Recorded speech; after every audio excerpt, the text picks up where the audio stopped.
Hello, Supremes, and also welcome to the new people who are coming in. I am Quan Pierre, Scream Supreme of the Quan Pierre Scream Supreme podcast and YouTube channel. Welcome into the mausoleum. I know you're used to this page in the Scream Supreme brand being all horror all the time. If you're one of the Supremes who are usually in here. Well, allow me to introduce you to the exception.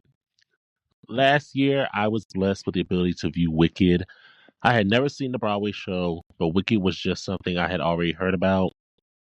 I had always been intrigued by the plot from what I was hearing. I always loved the good villain origin story. I love witches, and I love the Wizard of Oz movie. What really grabbed my attention, though, was when they announced one of the main characters was being played by a black woman. I mean, I was already hovering over my chair when I heard there was going to be a movie about this finally after musical theater kids across the world never shut up about it. But now, a Melanin Queen is taking center stage. When I heard Cynthia Erivo was playing Elphaba, I was fully sunk into my chair. Like, at that point, I had to go. So I went, watched it. I had my mind blown, of course. Cynthia put her entire soul in every song she sung. I was in tears ready to find gravity, and since then, it's been Wicked or nothing for me. And of course, Ariana Grande. Like, this is the biggest role I've seen her in ever since, like, I've been an Ariana Grande fan since I've seen her Victorious. So seeing her also in this I was hooked. But seeing them together, seeing Cynthia and Ariana in this light has been absolutely amazing. I already knew Ariana was, that actress, but you could tell she was like living her dream in this movie. Like, Mama went to Glinda boot camp for this one. It was a fascinating experience, and I'm so happy I did not pass it up. I was forever changed for good. Following the release, like immediately, like after the movie ended, they made it crystal clear the following year a sequel will be released, a continuation of the story, and that is what we will be reviewing today. I am fresh off a blast of the soundtrack, and bitch, I feel good. DJ Tony, take us into the theme song, please. She's tampering and and stuff. Yes, she did. The entire house is dark side.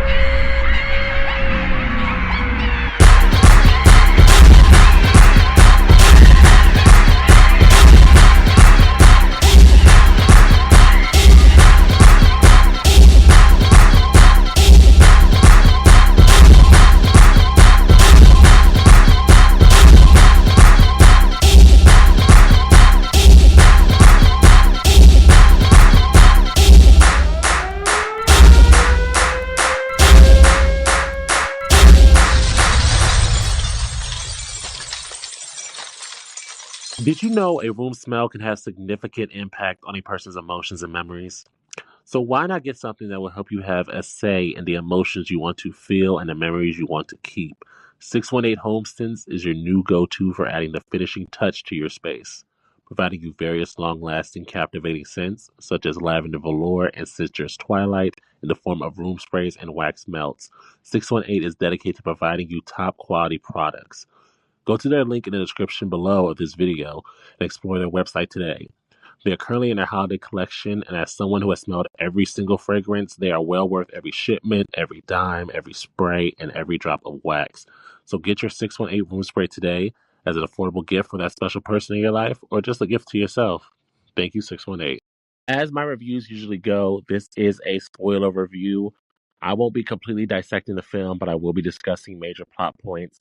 A lot happens in this film, and honestly, some things I just don't have anything to say about, honestly. Doesn't take away from the movie or the scene itself. I just have thoughts on these certain parts of the movie, and not everything's going to be covered. So if you want to stay, stay. If you don't want to get anything spoiled for you, stop now. So the movie begins, and I'll say first, if you don't get it, don't worry about it. I'll explain. This movie felt like a continuation more than just your usual sequel. Like, before you say it, a sequel is a continuation, I know that. Shut the fuck up. What I mean is, usually with sequels, they do what, say, the first movie did. There's a build up into the film, the way things get shot, the way characters get reintroduced in a typical sequel. It wasn't done for this movie. I'm not saying this is a bad thing, just something I point out, by the way. Best way to describe it, I say it felt like watching a TV show and you just like went to the next episode. That's why I feel like the double feature that the movie theaters were doing was actually a terrific idea. So if you got to go, I'm kind of jealous of you because I wish I would have did that. It was a genius thing that they did. It was absolutely perfect. Like it just falls right into the story perfectly. Like I hope you get what I'm saying. If not, I don't know. Anyways, from the first minutes of the movie, you can tell that there's a stark difference from Act One and Act Two. The light cheerfulness of the first film is almost pretty much nowhere to be seen in this movie, which is very fitting for the rest of the movie. Like even if it is there, it's not as there's still always that undertone of darkness there, or undertone of like the dark vibe, or like a dark cloud looming over. You still, of course, get the whimsy and like the magical elements, but with a much darker, like I said, much darker tone. The first time we see Elphaba, she's saving animals from captivity while, by the way, looking fabulous. Like I love this new hair for her. The braided in Oz was not playing this movie.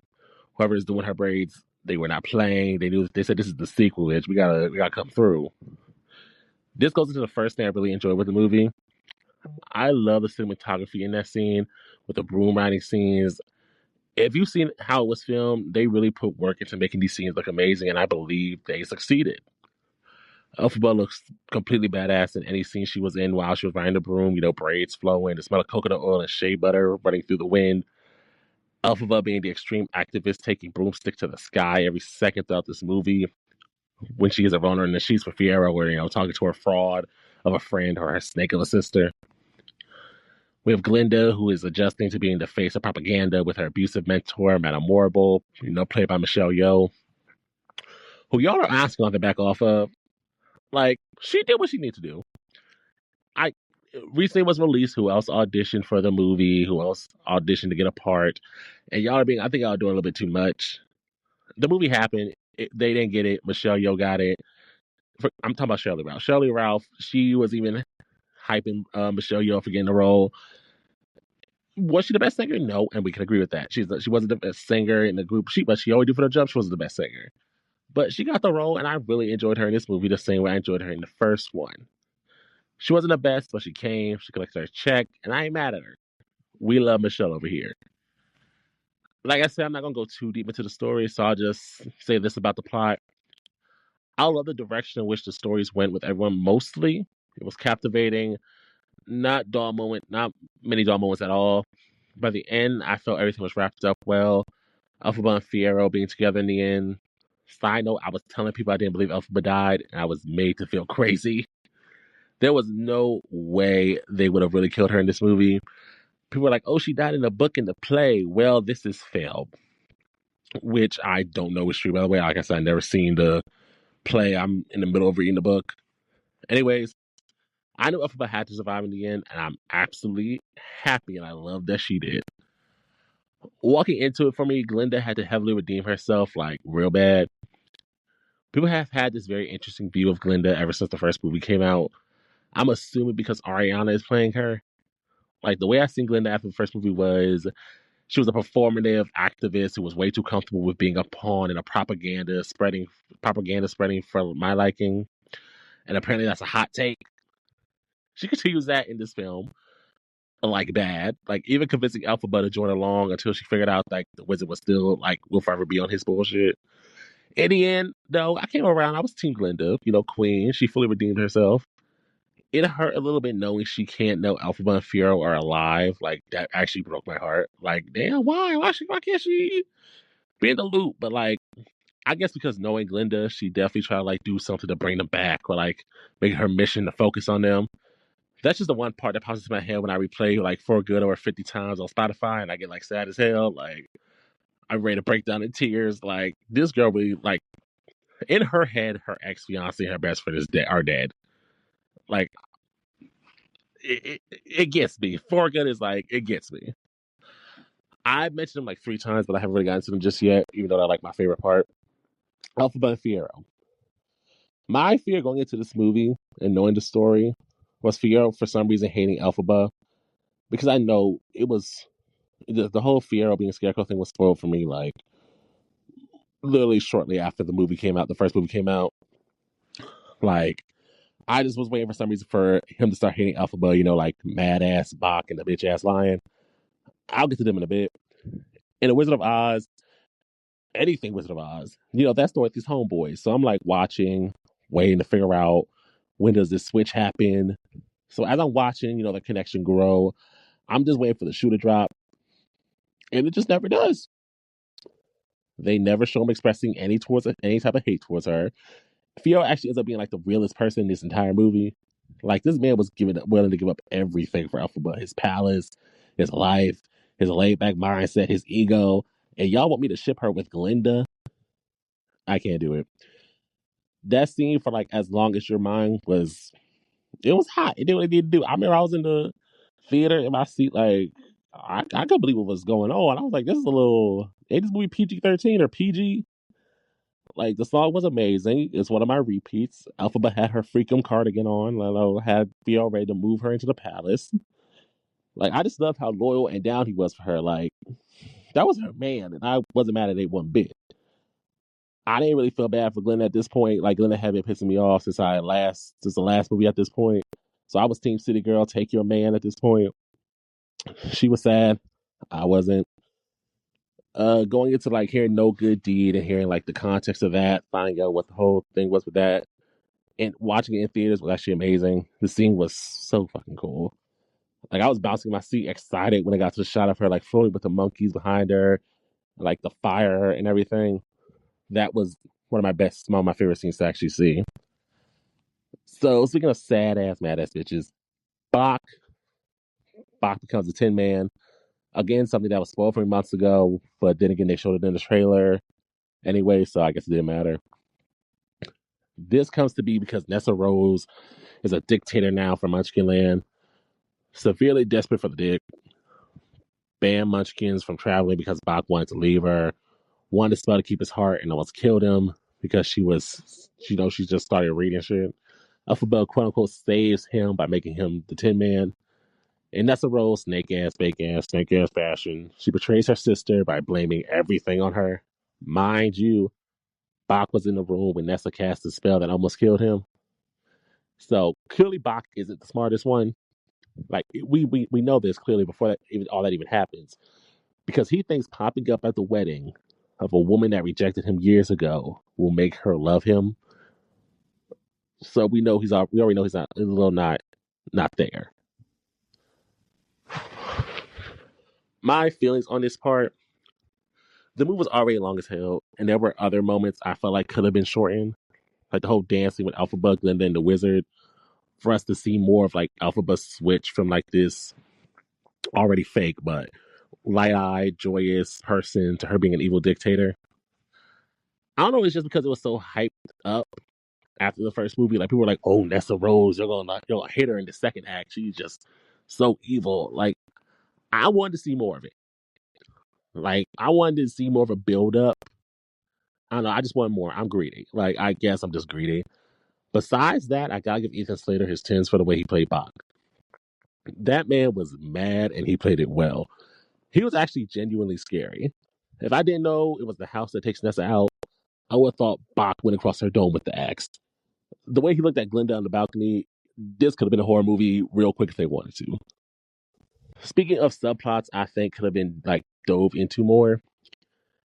It was clear based on these flashback scenes that happened throughout the film, they wanted you to know Glinda, Elphaba, Bach, Fiora, and Nessa were this close friend group. Like the close friend group of lives got turned around, and now it's sad to look back and see that they don't have that connection anymore. Which I honestly couldn't really feel the impact of that much.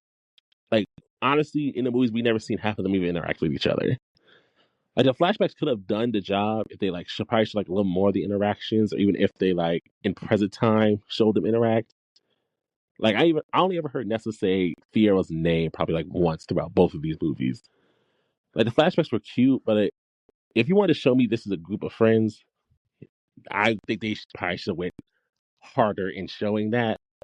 Maybe it wasn't that important. Maybe it was just a little thing they did to show something else. But if your intention is showing that they were friends, I didn't really get it that much. So going on, Elphaba is still for the animals. There's a scene where the animals are at the Yellow Brick Road trying to dip out. And out of the woods comes the queen herself, Dulcibert. I was so happy seeing her. I want her more in this first movie, honestly. The one person that truly was there for Elphaba from the jump. I was hoping she would be back. So she's one of the animals trying to leave. Sydney has a great song. She's singing in Out of the Blue. A wimpy pile of fur decides to get Buck and decides to interrupt this beautiful moment. Talking ish about Elphaba for freeing him from captivity. The nerve of that muskrat, he was mad as hell to not be in shackles. What's the animal version of a COON? Because he is definitely that. Like, that's a new pair of boots with too much to say. Yeah, me and my homegirls, we hate the Cowardly Lion. I'm watching the trailer, I think he's gonna be all cute and possibly just forget Elphaba. But Miss Thing really had beef in the absolute wrong direction. Now, as far as the Dorothy subplot, I feel like the Dorothy subplot was something that was okay. Mm, I'm a little conflicted with this because I understand people saying it's not Dorothy's story, but like still, like this isn't her story. However, she may not have been as important, but the events following her getting there, I feel like just flew by, and I feel like it almost made it seem like absolutely pointless. Like almost like it was very much so filler. Like when Elphaba captured Dorothy, also that was another cool shot, by the way. Dorothy being carried away by the monkeys from her POV. I wish it was longer. That was actually a really cool shot. Like the guys never show back up. They don't come get Dorothy. It's just a very fast paced thing that's just in the film. Like if their goal was to make it clear that her whole thing really means nothing to the story, then I guess they kind of succeeded. Like they put her all in the trailer, but there's really nothing she did. She didn't even really kill the witch in the end. Another side note, this water thing, by the way. I know it's a movie and fantasy, but I know Elphaba bathed. Like now I can believe the witch in the Wizard of Oz probably like if you told me her cape was probably booming, like I would believe it.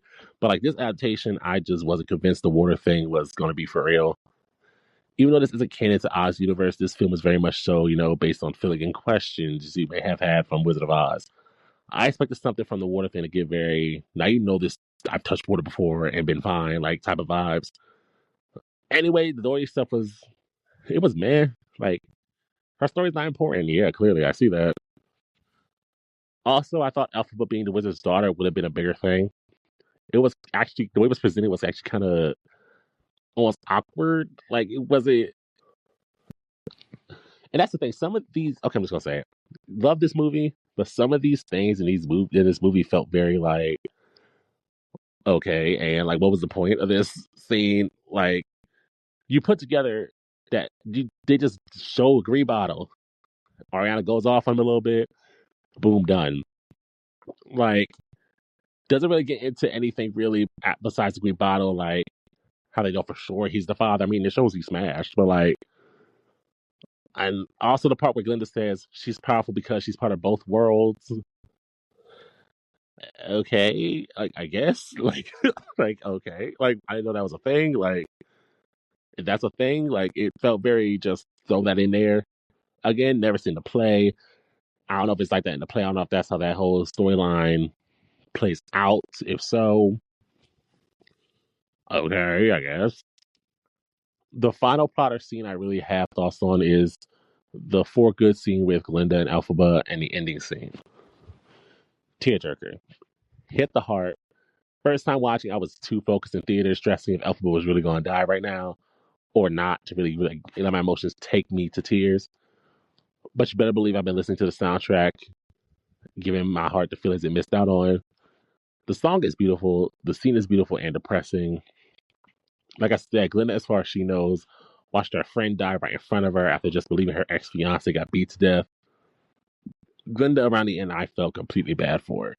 In the beginning, nah, but sis actually went through some emotional turmoil in the last bit of this film. I have to ask you, what do y'all think happened what do y'all think the book glowing meant at the end? Like, I hear some people take it as a sign like Elphaba was like giving her a sign that she was there, like she's still around. And some took it as like Glinda finally earned her ability to like do magic from the Grimoire. I believe it was the earning the magic part. Like that makes the most sense to me. After everything with the character development into being like truly quote unquote good, the flashback showing how much she wanted to be magical, it makes sense she finally gets that chance to be magical. Become like a real witch. So like I love it for her. Fair Glinda, real witch, Glinda the good witch. I love that for her. But she also still thinks her friend and ex dead, but still. Okay, one more thing, one more like heavy side that we want to get into for this movie, costumes. I For Good, like already after giving us phenomenal looks in the original film, definitely took it up a notch with the outfits of this movie. Not many people mention Madame Morrible enough in the discussion for me when it comes to costumes. There were scenes where I just couldn't stop staring at her accessories. Double M was iced out. Those dangled, those dangle emerald earrings she wore, fab. Ariana looked stunning. All these different outfit changes, and she was just breathtaking. I would say the least exciting one for me was probably the wedding dress, which I guess is a personal thing. You know, I'm extra. When a movie or TV show builds up a wedding scene, I expect like a breathtaking dress. Then again, I guess like the wedding wasn't really like built up. Overall, the people look great. A lot of people actually hated Farrell's scarecrow face and look. Honestly, when I saw the pictures, it was like an immediate chop for me. But seeing it in the movie actually made it not as bad for me. Someone say it looked like Ryan Reynolds, and actually I see it. Coming up, part two was a big contrast from part one, as I'm sure it was intended to be. It was a whole entire vibe, whole different vibe. I say for someone who watched this and didn't watch the movie, I personally don't think it was as good as part one. Part one to me was a perfect movie from beginning to end. Pacing, soundtrack, plot, etc. Wicked took over as it should have. I still love Wicked as a whole, and I will be watching this movie again because there was definitely more I loved than I didn't. I wish would have done a double feature to see what that would have been like, and if that would have had me looking at the second film a little differently. Still, I loved it though. Even just for Cynthia and Ariana, I'll watch it again. Their chemistry and personality on and off screen, I adore them both. When the scene ended, I immediately started to miss them on the screen. I don't like knowing I'll probably never see them on screen as Glinda and Elphaba again. At the end of the day, I highly recommend watching the movie, and if it's still in theaters, I say go watch it. If I can watch it again in theaters, I will 100% do that. Well, this has been a Reaper review of Wicked for Good by your Scream Supreme Quan Pierre. If you're interested in more film reviews, hit subscribe and stay tuned. Make sure to like, comment, and subscribe. I'll see you again, Supremes, in a clock tick.